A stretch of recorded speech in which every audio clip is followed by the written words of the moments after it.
You know, you were on season 14, Amazing Race. You had a very tough act to follow after season 13 with Kenny and Tina on there. So tell us about your experience and what were some of the highlights? Oh man, it's an amazing experience. It's not anything that anybody can even understand. You know, what you get out of it, what personal growth, you know, the things that you accomplish that you didn't even know you could do. One of my most memorable moments is our bungee jump, because it's the one thing going in I didn't want to do. And it's something about, you know, falling from the sky with a rubber band on your leg does not appeal to me so much. So, but having gone through it and just doing it, it's a great feeling once you're done.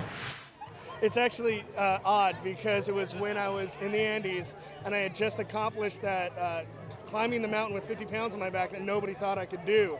And I did it within a specific time frame as well. And so when I'm on top of the mountain, I was literally on top of the world. And I was so proud of the accomplishment that I made. But then a few minutes after that, I was down in the depths. So about for 5 minutes, I felt like I could do anything. Well, I'd say my favorite moment had to have been that bungee jump. You know, I mean, it was right out the gate there, you know, the very beginning of the deal.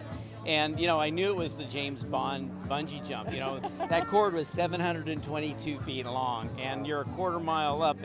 And when Mark said, oh, when they asked who has nerves of steel, Mark goes, you do. And, you know, it made me do that. And I was like, okay, you know. I'll do it. So it was like, I'm trying to think, how did he do it? It was, of course, it was a swan dive.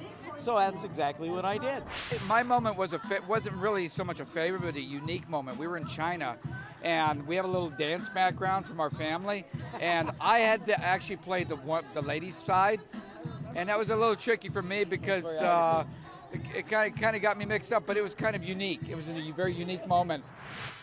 To be honest, I think my favorite experience was our very first mission. Was riding a raft and actually having to leap headfirst over a waterfall. You know, just something where in your mind you're going, when would I ever do this, and when would I ever get an opportunity to do something like this again? You know, and then to succeed, you know, it was like a catapult. I think if I'd have failed that, in my mind I'd have been going, oh, you know, maybe I won't. So succeeding at that and doing something so awesome. And not getting in trouble for it. And not getting in trouble for it. Gosh, I mean, it's so hard, right, to pick one moment, but I have to say, when we went to the Seychelles, I remember opening up the clue and saying, fly to the island of Mahe in the Seychelles. Okay, I had never heard of it before, which makes me totally naive and dumb, but aside from that, going there and seeing that there was a place, I mean, it was like Hawaii times 100, screensaver central. I mean, literally, you see those pictures and you're like, are they real?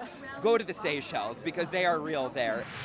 So on my first season, we were down to the final 7, and Jeff brings us in for a reward challenge, and he says, you know, do you want to know what you're playing for, of course, and we say, yeah, and he says, it's going to be a 1-hour web chat with your loved one, and so we all got to say hi, and I got to see my mom, and, you know, it's funny, I've gone 30 days without seeing my mom before, but somehow when you're on the show and you're so physically and emotionally drained, and everyone is like out to get you, and you're paranoid, and you can't handle, like, you have no one you can trust. Seeing my mom just broke me down, and I was like crying, and I was like, I have to win this challenge. Have to.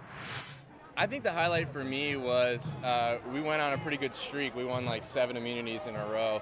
And I think one in particular came down to like the last piece of fruit to make it into a basket. And I don't know how to explain what it is to get, I think we got salt and like some basil plants or something.